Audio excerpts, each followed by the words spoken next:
Hello and welcome to Talking Dogs on a Monday. And this, for the last time, is when we'll be discussing all matters Con Annie Kirby Memorial, because it concluded on Friday night, a special night at Limerick Track. The place looked really wonderful on the TV. I think the track itself looked fantastic. The surrounding areas, great credit to the staff there at Limerick. They had the place absolutely gleaming. I'm joined as always by the Exile Dub, Tommy Lyons. We had been down there ourselves on Tuesday last for the Talking Dogs Roadshow. More on that a little bit later on. Barry Drake is also joining us, the Drakester.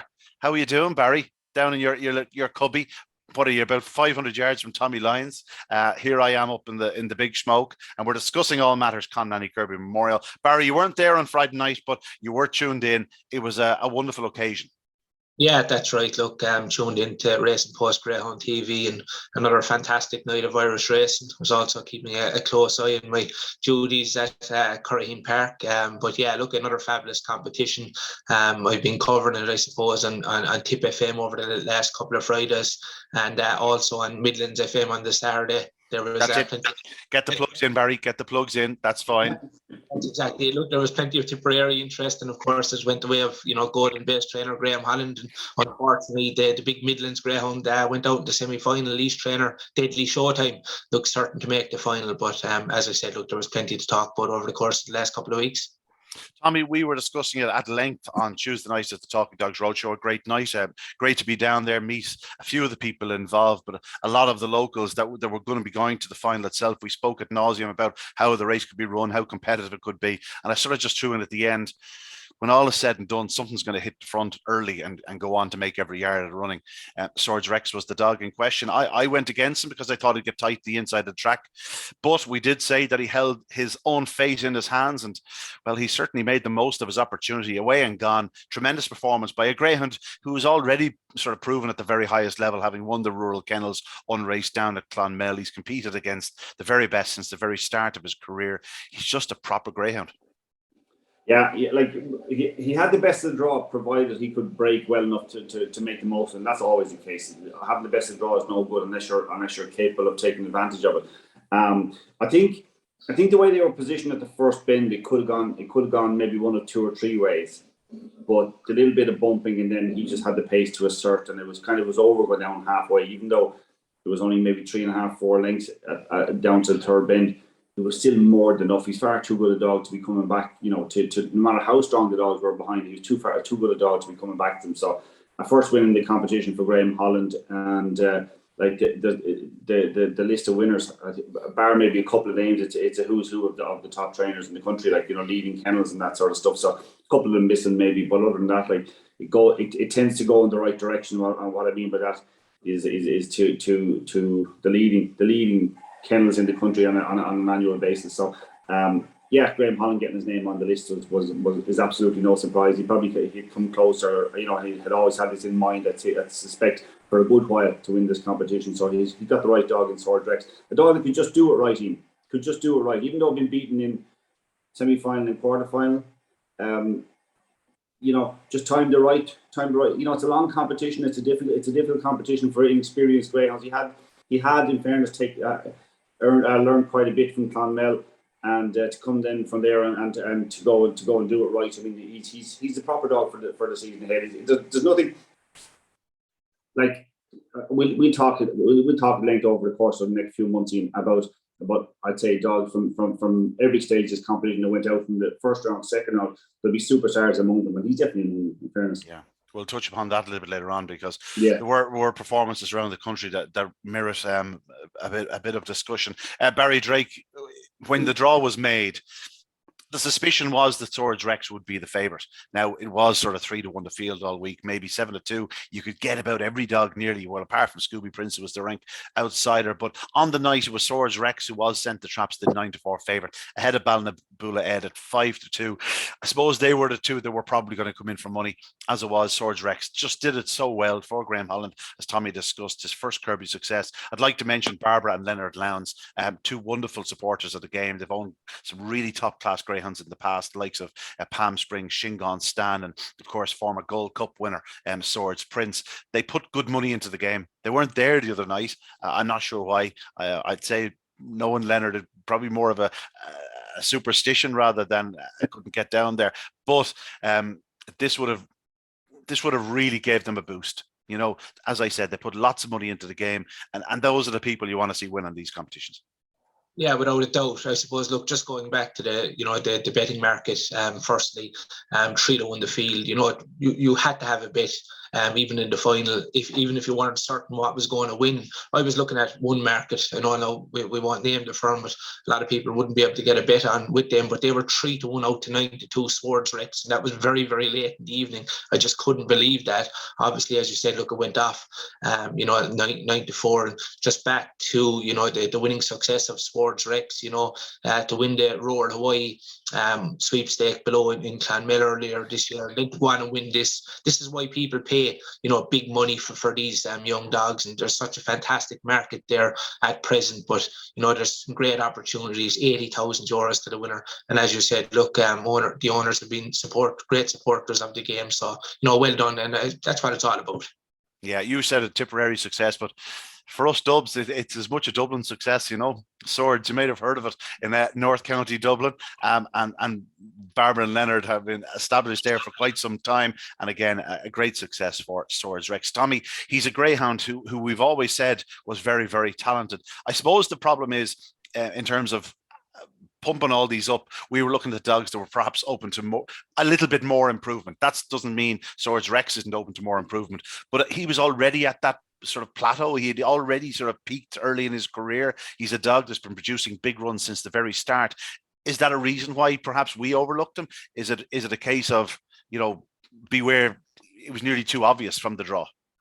Yeah, we're probably expecting a lot of inexperienced dogs. So what we're looking at, thinking, well, the way I was looking at it was going, okay, I think I know what Swords Rex will do. I think I said this last Tuesday, and I think I know what Swords Rex will do. And to be fair, well, he did what we know he can do, because he has 28. If you guessed, you'd have said something like 4:16, 16:04, 28:27. Like, it's a very Swords Rex run. He goes up, he moves well throughout, and he stays to the line. It's just what we've seen from him so many times.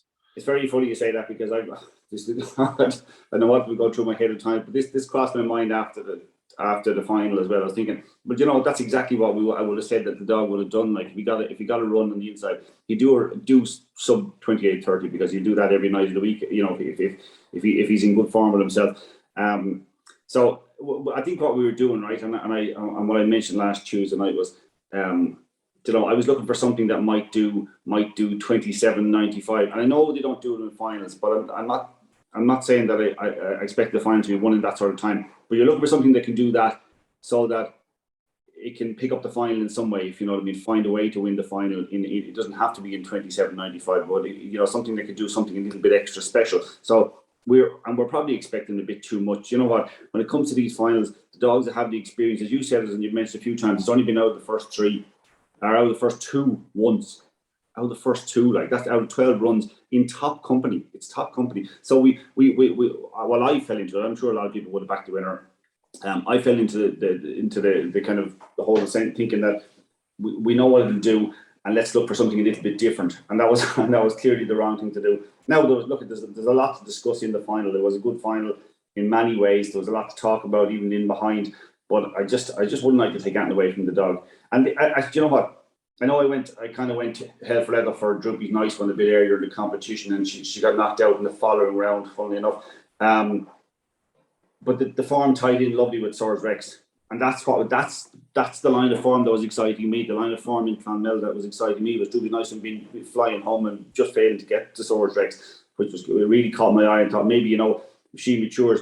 So I'm kind of glad to see the form frank a little bit, and you can't take anything away from a dog as good as Swords Rex. I mean, if you know what we do, if you're a bit of a purist, you're always looking for something a little bit extra special, something that can do something a little bit out of the way. But if you've got a dog that's as good as he is and capable of doing it as well as he can, over and over and over again, and you can be very guilty of overlooking a dog and kind of not appreciating how good he is. Yeah. Barry, Tommy touched upon it there, the Clonmel form, the Tralee form, the Limerick form. I think it'll all stand up coming forward. The 2 unraced stakes were sensational this year. And as a result, we just had an unbelievably strong Kirby. We'll talk about the remaining finalists in due time. But I don't think any greyhound in the final lost anything in defeat. In fact, 2 or 3 dogs ran pretty remarkably, given the circumstances. On the night, it was Swords Rex. But again, it'd be no surprise to see any of these 6 going on to further classic success. Yeah, no doubt. They're all lovely prospects, and they're going to feature, very highly in all the big competitions we'll have to look forward to over the course of this summer. But look, Sword Rex, he's been, very consistent since Clonmel. I think he posted 28 in the final below in. So, an ultra consistent greyhound, and, he was a very good winner. Yeah, and like, that's not to say that 28-28 is his ceiling. He had 28-01 the semi-final in Clonmel. Nothing does that. The last dog to do it was Clare's Rocket, and we know how high he's held in regard. It happens to be a former inmate of Graham Holland. In fact, he's still an inmate of Graham Holland. He's wandering around their kitchen, according to Jim Cremin, and he's very much a pest. And I'm sure it sort of banished a few ghosts, because obviously Clare's Rocket was a very hot favourite tonight.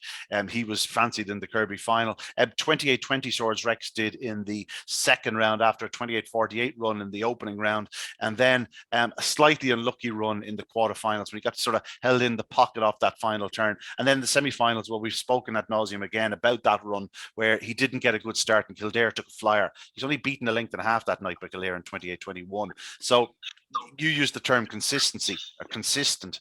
We often use it nearly. It's almost seen as a stick to beat certain dogs with, rather than saying he's brilliant. He is brilliant, but he's also consistent. And that's exactly what you want in a racing greyhound. That's exactly what Susie Sapphire is. That's exactly what College Causeway was back in the day, the late shows of this world, the really top-class greyhounds. They're not just brilliant, they are consistent, and that's exactly where Swords Rex is. And even after 12 starts, I wouldn't rule out further improvement. I think the step up to 550 yards in time will be no problem to him. And we've already seen in the Kirby Memorial trial stick at Shelbourne Park, he was stopped twice in his run and was coming again at Kilgraney Sydney to be meeting a short head in 28-32. Now you take 2 or 3 lengths off that, he's doing 28-10. That's all you need to know about the greyhound. He's a proper greyhound. Let's look behind them, because there was a lot to discuss. Magical Cuba didn't take the flyer, and no dog took a flyer. And the sectionals will suggest Swords Rex didn't take a flyer. A 131. He has done faster in the competition. We've seen plenty of 120s. He himself did a 125 the night he was beaten in the quarterfinals, and he is a 133. But a 131, it was a good start and was enough to get him in front. Nothing else took the flyer. Magical Cuba was the dog that came through for second spot. We'll go down through them. He did a 136. He found himself 4th and 5th around the opening 2 bends. Tommy charged down the far side, ran a creditable race in defeat. We are going to see more of that quarterfinal run in the future. I've no doubt about that. He's still very much an unpolished gem. And when he does get things right at boxes, he's going to be a proper dog. He is, yeah. Like the Ballymole did a 133, which he has a 133 previously and a 134. Magical Cuba is more difficult to kind of get a handle on. Like a 125 tonight, he did the big run, a 136 the other night. Like, I still haven't got a handle on him. And you're right about what we're saying. We're not appreciating Swords Rex, because if you're a form student or if you're having a bet, you want to say you can rely on something, you know exactly what it's going to do. And we knew what Swords Rex would do. I wasn't sure what Magical Cuba would do. And he ran a good race. But he never looked like he was going to get into contention to win the race, did he? Like, and a lot of them, there were only 3 of them who were ever positioned to win the race, in my opinion. Yeah, we'll get to them. Magical Cuba, though, he's one for the future. He is, Ian, but I just want to see a bit more consistency, and of course it can come. Let's not be silly about it. He's only had a few runs. I just like to see it over the course of a few runs. Like, you'd like to see him now, small break, and then come back and see where he stands then, because he's plenty big enough. He's a 78-pound dog. Like, there's plenty of scope in him. So I think he's definitely in the. I mean, you kind of give out yourself about saying it, but it's true. 550 Shelbourne Park. Yeah, that's exactly. Yeah. I'm dying to see what he will do there, and I'd like to see him do it twice and 3 times, maybe. Let's be honest. Before we start thinking he's going to win a derby, but I think the raw talent is there to compete in in the latter stages of a derby. Yeah, no, absolutely. Barry, something similar. Magical Cuba. Funny enough, you see it down on paper there, €20,000 for second spot. Some prize when you think about it. You know, you wouldn't. There's classics though that don't ever get close to the €20,000 that he got for second spot. He's a very exciting prospect. He's going to need to find his trapping boots, but you wouldn't mind owning him.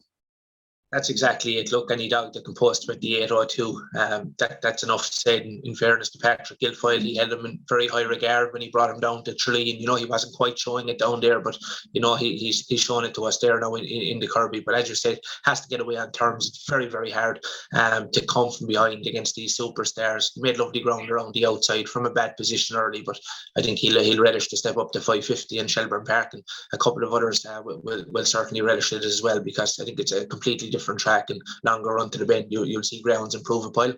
Yeah, speaking of improving a pile, back in third spot was Kildare. Tommy, he didn't hit the lids like he did in the semi-finals, but that's okay. He still showed the early speed to get up the inside of Ballabula Ed. He's perhaps ruined the chances of both himself and Ballabula Ed in the process. But while he was third, he showed lots in defeat. It's very clear that this greyhound, could be the real deal going ahead as well.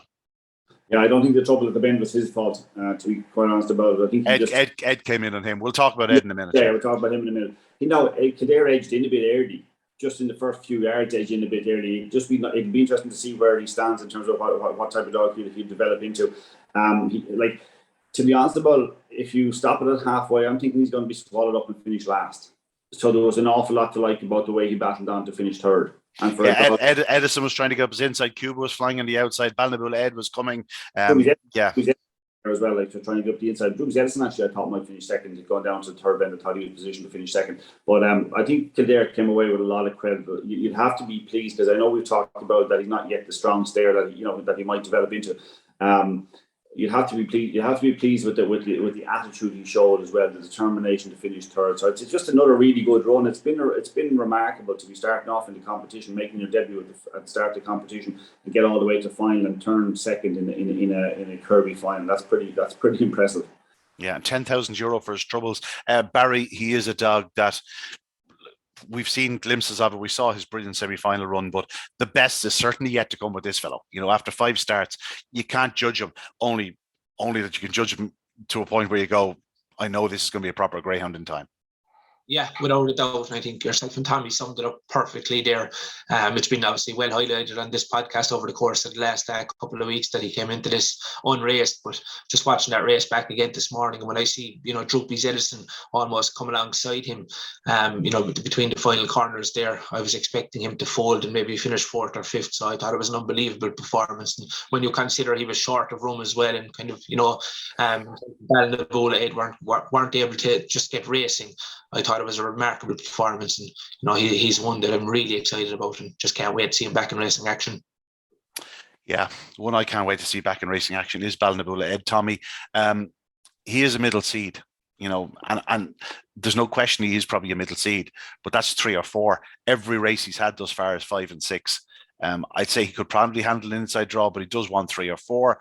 The other night, I thought it was amongst one of his best runs. Okay, he caused probably his own traffic on the corner by cutting in on Kildare, found himself getting tangled up. He was sent backwards back to 5th spot. I know he's beaten 4th, beaten 6.5, but it was such an eye-catching run again by Ballabula Ed. He just has the most the most incredible engine. He's already a track record holder. He broke the track record at Tralee in his 3rd start. 28.15 around Limerick in the quarterfinals. 28.03 in Tralee, as I said. There's no ceiling to this dog. He could be anything. For his first 2 runs around Shelbourne Park, I'd like to see him. I'd like to see the seam taken off, just to see, just to try him, to see how he copes with it, because he's not an electric early pacer. He's fast, he's good early pacing, but he's not like an explosive boy who's going to lead 2 lengths in most nights. He's not that type of dog that's going to not over 5.25. He could be plenty fast enough for 5.50. He broke as well as the winner the other night, and he was never going to clear the winner into the bend. And there's nothing wrong with that, because the winner's a seriously fast early pacer. But I just wonder where he's going to position himself at bends in the future. And now he can develop. And look, we've talked about him, and everybody I think will know the admiration we have for the dog, because we talked him up last Tuesday night. We've talked him up for weeks on this podcast. I just would like to see him. I would just like to see, would he cope and would he mature into a dog that could run an inside line? I'm just looking back at it there again. I'm not sure he's cutting in. I think he's running a racing line. I just think Kildare stayed just that little bit out, and they did bump. I'm not sure he's cutting the corner. I don't think he is a trap 1 or trap 2 dog. I think he's very much a middle runner. Even up the home straight, he's coming again up the outside, and I think he'll be a greyhound that probably wants 3 or 4. Now, going forward, to get 3 or 4, you might have to see them inside. Yeah, you might have to, is right. Because you tend to get 5 or 6. I don't think even at the 3rd and 4th bends, his natural instinct was to go wide, to swing wide, to go round dogs. I don't think that's what it was. And we saw last week he got the trouble because he cut for the inside. Yeah, I look at. I'm not. I don't make the decisions, and it's not my dog, and the owners and the connections will do the best by him. I would just from my point of view, I'd like to see it for a couple of runs where maybe he's not in Derby company. Yeah, I'd say next time we see him is in Toaster. I'd say he will be in Derby company. Right. Well, it's not. See, it's not Toaster either. I'm thinking of when you go to a big galloping track like Shelbourne Park, where you could learn to run that bend a bit cleverer. That's where I'd like to see him maybe run a couple of runs. I wouldn't like to judge him on his first run out of trap 1 unless he or 1 or 2. Unless he ran straight off the bend or something, which I don't think he's going to do. But I would like to see him have a couple of goes at it and just see if he could develop into that, because you could get a little bit frustrated by the fact that he has enough early pace to be up with them at the bend, but probably not to lead top open company around the opening bend, and the real top Derby class company around the opening bend, and that could get him into a little bit of trouble. He's a serious prospect. We all like him as a dog. We can all see the obvious talent there. He's not a huge dog. He's 73 pounds, but he was actually the second smallest in the final. He just for me, I'd like to see again what he'll do with a clear run, and I don't know if we get it from a middle seed. Barry, your thoughts on Ballinabulade? Well, my thoughts, firstly, I'd say Tommy wants to see him in Shelbourne Park for quite some time, because as you pointed out there, I'd say he's most certainly a Toaster bound, and Pat as well thinks the world of him, speaking of their trial session recently in Yall. And look, we've all seen what he done the night that he took apart Deadly Showtime from trap number 5 when he went past him down the back straight. I thought it was one of his greatest performances so far, and a lot to like about him, and he has the pace and class to go a long way in the English Greyhound Derby. Yeah, listen, if things don't work out from a Toaster, I think we'll see him 550 in Shelbourne. That Shelbourne Champion 550 looks made for him, and many of these dogs, that'll be probably their first baptism at Shelbourne Park. So it'd be interesting to see him going forward. I just think he just has such an incredible engine. I can't wait to see him again in action. Drewby's Edison was back in 5th. Tommy, you suggested there was a chance of him going 2nd. It just didn't happen for him, really. He's still showing signs of perhaps a little bit of greenness. He's a very different dog from behind than he is when he's on the bunny. I know a lot of greyhounds are like that, but you can just still see by him he's still very raw. He's still a puppy. He was the youngest finalist, and again, I've said it about each of them already thus far. He's still a greyhound with a big future. Well, he's the youngest. He's also the biggest. Like, there was a bit more development in him. He's an 80-pound dog.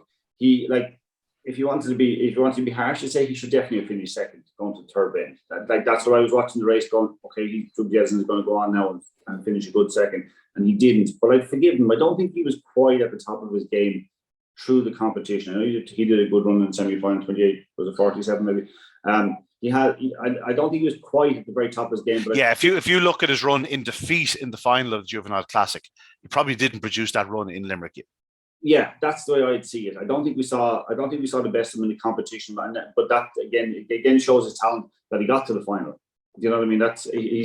He's a seriously fast dog. We talked about him the other night, Tuesday night, about he'll still be, when it comes to the time of the finishing touches for a tilt of the Derby, he'll still be a pup. Just before the Derby starts, he'll still be a pup. So like that's what we're looking at. We're here in April now, and we're talking about him, and in 4 months' time, we're still talking about him being a pup. So like I'd have no issue with it. I wouldn't come away from the other night's run thinking any more or less of the dog. I just think, hey, he did particularly well to get to the final. He ran a decent race in the final, but there's definitely a lot more to come. Yeah, Barry, maybe he's just a dog that didn't quite take to Limerick. I know he did the 28-27 in the opening round, but never really got loose at the head of affairs. 137, 137, 136, 141, 138. When you compare that to a 306 round lead, probably a bit better than that. It's going to come, isn't it? It won't be at Limerick, though. Yeah, without a doubt. Look, I think we're kind of probably repeating ourselves at this stage now, but Shelbourne 550 will absolutely suit him down to the ground.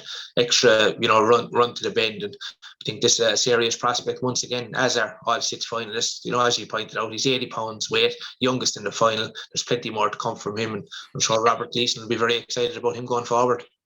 Yeah, as am I. Scooby Prince was last of the 6. Tommy, he was the 14-1 outsider of the party. I didn't think anything would be 14-1 the race. It just didn't happen for him. He missed the kick. He sort of got a little bit squeezed early. Always found himself at the tail. It just didn't happen for him. No, I tell you, and there's a couple of reasons why I might have. One, because he's the slow starter in the final, right? So you're going to have to do it all. You're going to have a bit of luck anyway, right? But if you watch the race, the 5 dogs in front of him were almost always glued to the rail. They're almost like a pack in front of him. And so he's looking for a gap along the inside, and he never, at any stage in the race, did that gap arrive. So he's basically tucked up in behind them, and with a wall of dogs in front of him. He's not beating a long way. Another winner went on to win the. He's doing 28.87 for all intents and purposes. It's like a jockey on a horse that has plenty of gears and plenty of pace and been stuck in the fence and can't get motoring, and he finishes the race probably with a double handful without being able to show his hand. Yeah, there's definitely a bit of that in it, as far as I'm concerned. He was going to need a bit of luck. And there was just never any. Nothing. They never really seemed to come off the fence in any meaningful way that would let the gap that he could exploit and maybe pick up a couple of places. Look, he wasn't going to win in 28-27, come from behind the field that good, and he was the right outsider, as we said last week. But I didn't think he was 14-1 chance, to be honest. But anyway, it just gaps never open. So it's just it's a national puppy stake winner who got to a final with Kirby. There's nothing wrong with that. I mean, he'll have better days in the future. Yeah, Barry, looks the already national puppy stake winner, so he is proven. It'll be interesting where they go from here. I have a little bit of a line on that.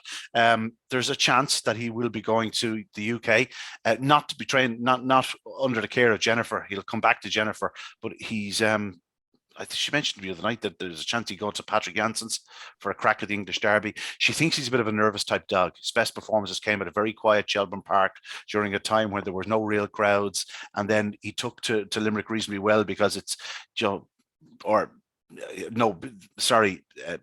a little bit away from the crowds at Limerick. And she thinks Toaster will suit him because it is away from the crowd. It's obviously past what was the racetrack, that bit further away. She thinks it might suit him. It's an interesting line. He's the type of dog that could run well, Toaster, because he's a strong running railer. Yeah, look, that's very interesting to hear that. And of course, his owner, Steve Noble, has an association with Patrick Jansen, so that certainly wouldn't be a surprise to me. Look, I suppose his form over the course of the last couple of weeks had been, mixed. Some really good performances and some below par efforts as well. Jennifer done a remarkable job to get him to the final. And as it was pointed out already, I'm sure there'll be better days ahead. Yeah, Tommy, it was a very special occasion. Great crowd.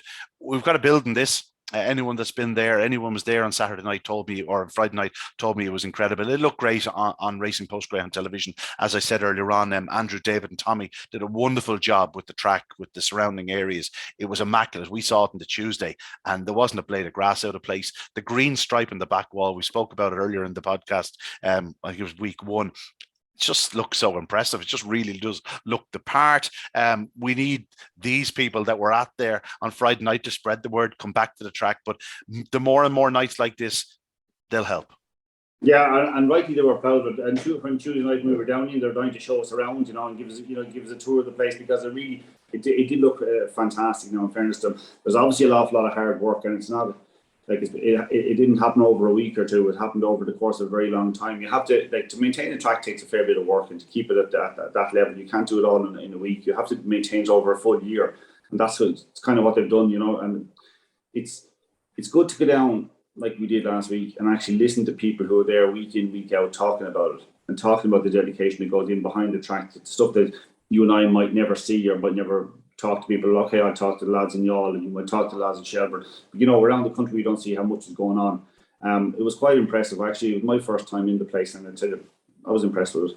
Yeah, Barry, these nights, you don't have them as much in Youghal these days. Obviously, there's no real big competition down there anymore. Something that we'd like to see rectified in the future. But these provincial, and look, it sounds really sort of bad. I mean, call it a provincial track, but I mean tracks, around the country. For Limerick, it's one of their two massive nights of the year. Indeed, through the Kirby, there's 3 or 4 massive nights, the same with the Ledger. But it's so important that everything goes off without a hitch, and it did, because the supporting card was wonderful. It had the TV coverage. Everything was just spot on. Yeah, that's exactly it. Look, the place looked immaculate. See some wonderful pictures, shared across social media. Packed stands. That's what it's all about. Brilliant to have it on Racing Post Greyhound TV as well for the people that couldn't get there on the night. But just, I suppose, in terms of going forward, you already said it. Spread the word. I think that's the big thing we have to do.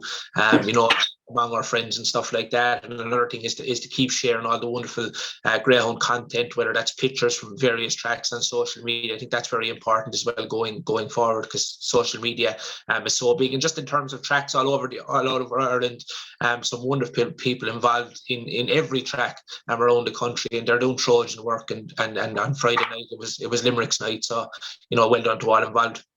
Yeah, indeed. Well done to all involved. Of course, the GA clubs were there in their masses as well, and a wonderful success. It was Palace Green, was it? Palace Green, 20,000, I think, yeah. Yeah, fantastic for them. A nice chunk of change going to them. Obviously, on the undercard, there were some fine displays. It all kicked off with Chiro. He sort of set the standard in the opening race, 32.40 for the 600, a pretty massive run. And then I was drawn to a couple of runs. Flashing Willow showed unbelievable pace after a tardy start to pick up Moonlight Macy on the bend. Went on to win in 18.49. When you consider the start he made, it was a massive run. He's clearly a very, very talented sprinter. Carol Ramsbottom rang me. I was talking to Carol a day or two previously. He told me Karen Tuchel was spot on. He said get involved, and he won a 13-8. Very impressive from the front, 28.40 yards. Sing Along Sally, of course, won the English Derby. Trial Stake. Park Blake just didn't quite hit the lid. Sing Along Sally got across him. Park Blake tried his best, but she broke his heart. She galloped all the way to line in 29.62. She is English Derby bound, and she will be a player, as will Park Blake, I have no doubt. Jack Tavern Bella is a very talented young stayer. Found herself in a pocket on a couple of occasions, but came through to win in 41.88. Just fine displays throughout the night. Tommy, anything that really caught your eye in the undercard? I liked Sing Along Sally's attitude, the way she had to get a full length out of Park Blake going to the bend. It took a fair bit of determination, and she was moving across to the rails as she always does. I also thought Park Blake lost very little in defeat, because he's definitely come back to very close to his best, or what we saw in the Ledger last year. He's extremely close to that now, and he's doing it on a consistent basis. So he's a dog we can probably latch on to again in the future. Maybe even a dog that could go a long way. I presume he's going to Toaster, yeah? I'd assume so. I haven't confirmed, but I'd assume so. I'd say that has been the long-term plan. Barry, anything caught your eye? Yeah, it had to be the performance of Sing Along Sally.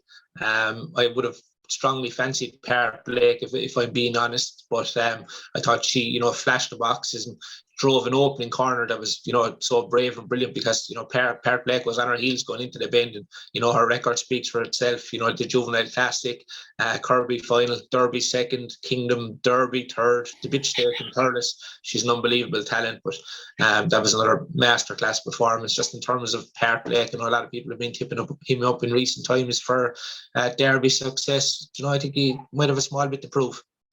He just needs to get more consistent at the boxes, Tommy. I think if he doesn't, he's just going to find himself in a spot of bother some night, and that's the key. Is he's going to have to take to the traps in Toaster.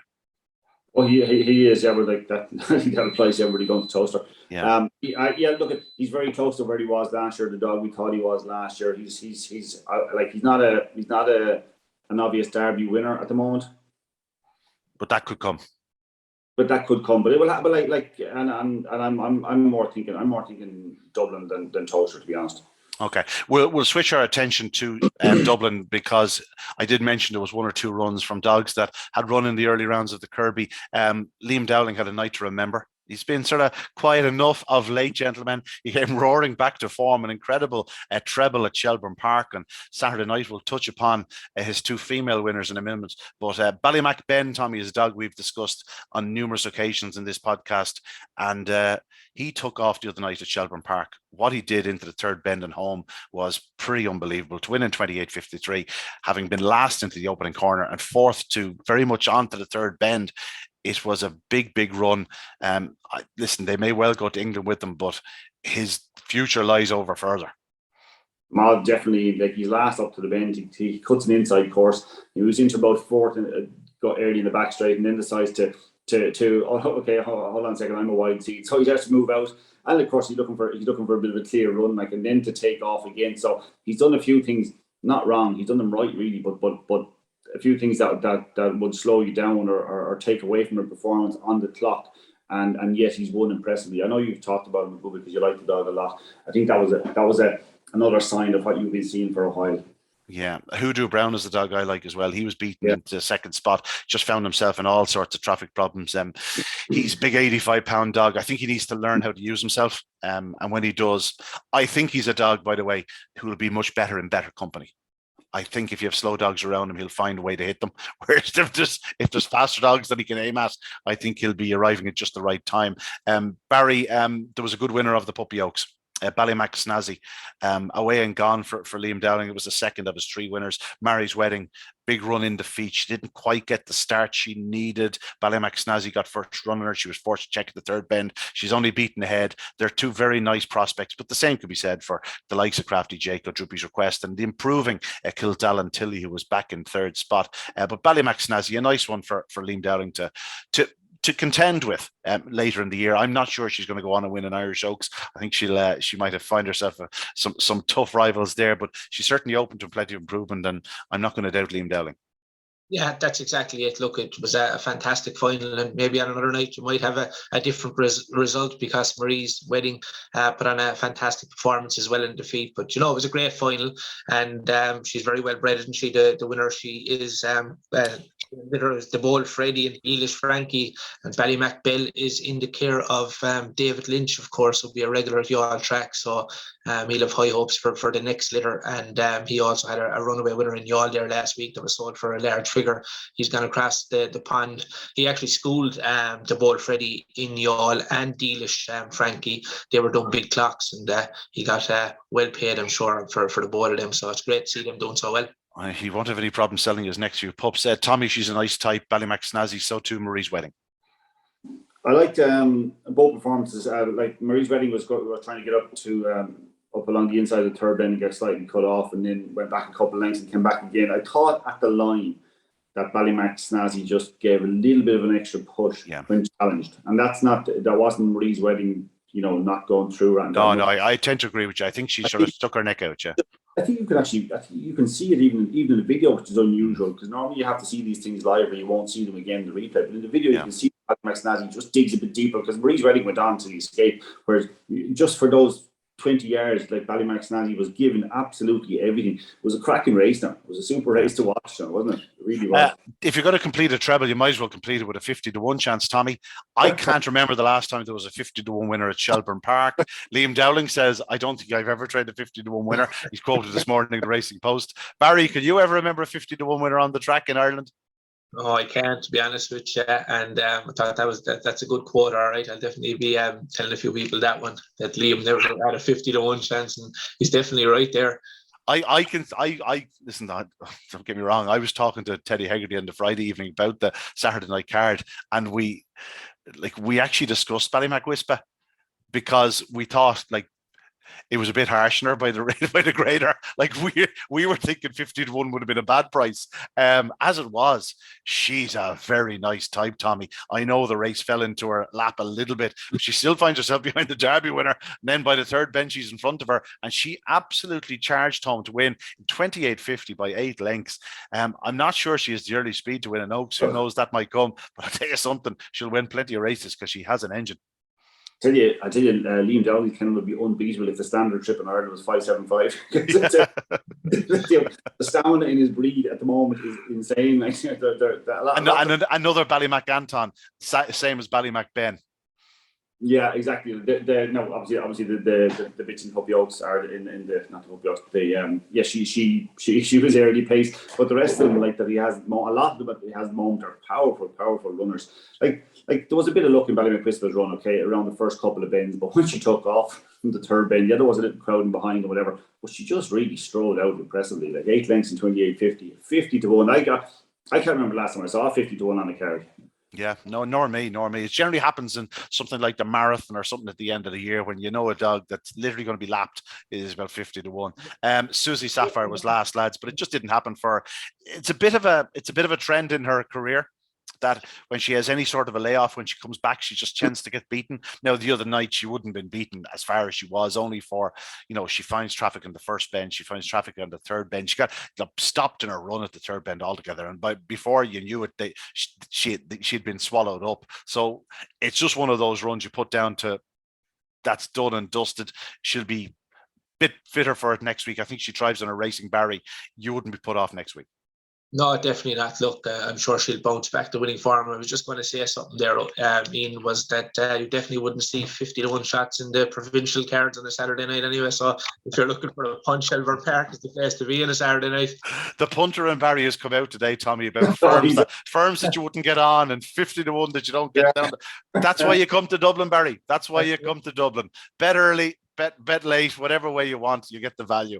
50 to 1 about Ballymac-Whistler. There were some other fine displays on the card. Clona Blue set the standard in the semi-finals of the Resets Open 525. He's only a relatively young greyhound. He's a son of Droopy Sydney out of Skywalker Pearl. So bred in the purple, he took it up on the corner from Mag's memory. Went on to record 28.26. He won't always get loose, but when he does, he is a big engine. Vanderbilt ran very well for Carl Ramsbottom in the opening semi-final, making every inch of the running. He's going to bring him to England. The owner wishes to run Vanderbilt in Toaster, and he's going to bring him as part of his team of 4 with the likes of Deadly Destroyer, Deadly Diego, and Deadly Showtime, who could well take to Toaster. It's very interesting times. Gentlemen, it's been a pleasure. We are going to quickly mention Toaster because things are starting to happen over there. Wide Open. You may have heard me mentioning her here on this podcast once or twice. Tommy Lyons, Wide Open will be a red hot favourite for the Maiden Derby next year. She remained unbeaten in it yesterday, found herself in behind runners, but charged to the third bend, took it up around the bottom 2 bends and eased on to win by almost 4 lengths. She's a very, very fast lady, but I have warned you about that in the past. Yeah, you do. You tend to go on a bit, all right. Just and I think you said it was next year. It might be next week. But the just another run inside of the mention, and Barry would be mentioned too, was the one night only in. Oh yes, of course, yes. Hot contest. One time only. I call it one night only again. One time only. 28.09 run, a huge run. Like good Cody back in third place, Matchup Pride second. It was just a huge run. It seems to be a dog now. While last year's Laurel success in the final itself, it wasn't a massive surprise because he improved through the competition. But that's 2 or 3 big runs he's already produced this year. The Select Stakes was a fine run in defeat, and now the other night on Saturday, he's a dog certainly worth keeping an eye on this year. I think he's matured into a proper dog. I 100% agree with all of that. I'm delighted that he has continued on or even stepped forward from the laurels last year. So we could be looking at a dog, please God, I know it's a long way away and they'll have other targets in mind in the meantime, but we could be looking at a dog that could defend this laurels crown. A Rocky Bay Foley type, Barry, similar enough, will go up hard, is always hard to pass, not afraid to use himself, just a proper racing greyhound. Yeah, without a doubt. Look, I'd echo what Tommy said there. I was just about to get to that, but anyway, he jumped in. It's not like he hasn't said enough already over the course of the last 40 minutes. But yeah, look, he won the laurels. It was like, will this form hold on? He went along then, won a 550 in Shelbourne Park. That was in February. What competition was that? The opening round of the Easter Cup, I think. Yeah, that's right. And to run so well below in the Select Stakes and Waterford second behind Explosive Vibe and trap number 6 in the final. And it was an incredible performance on Saturday night. And I think Tommy O'Donovan's done a really, really good job with him. I think he's going to be aimed at the Clona Blaze at stud, which is upcoming at Curraheen Park. And as Tommy said, he'll be favoured for that. And if he stays in that kind of form, he'll be favoured for the Lords as well. So exciting times ahead. And just to correct one thing I said earlier on, in case Palace Green are looking for another 10,000 after me, which I may struggle with. 10,000 euro first prize the other night, so well done to them. And I'm sure that say again. Palace Green GA, they got €10,000 first prize. I think I said 20 earlier, so it was. You would have no problem with the 20 if making up the difference, Barry. No, no problem to him. Gentlemen, it's going to be a very, very busy few weeks. Maiden Derby final next week in Toaster. English Derby starts soon after. A lot of Irish dogs trialling. We have the Oaks coming up in a couple of weeks' time. And of course, we never even got to the Cesaro, which Magical Mary took off yesterday. She posted the fastest time by quite a margin. Pat Guilfoyle clearly has his sights set on a 5th title in that one. More on that in a couple of weeks' time. We are going to take a couple of weeks break because with the exception of the Cesaro, which not an awful lot happening on this side of the water, it seems to be a fair bit going on the other side of the water with the English Derby kicking off very short indeed. But we'll be back for Talking Oaks when the time is right. But that's it for us today. Gentlemen, a pleasure as always. Off you go. I'm sure you're playing golf or, meeting for lunch or, going for a stroll on the beach together. I don't know. I'm going to probably go in and empty the dishwasher. Tommy, I think your dishwasher's done too. I heard a beep in there. But that's it from us this morning. Gentlemen, a pleasure as always. Great stuff. I'd love to say the same. That's it. Good luck. God bless. A great winner of the Con Annie Kirby Memorial Swords Rex. Again, congratulations to Graham Holland and all at the Riverside Kennels. And of course, to Barbara and Leonard Lowndes. Again, Swords Rex, a dog to really look forward to in the coming months. But that's it from us on Talking Dogs this Monday. We'll see you in a couple of weeks' time.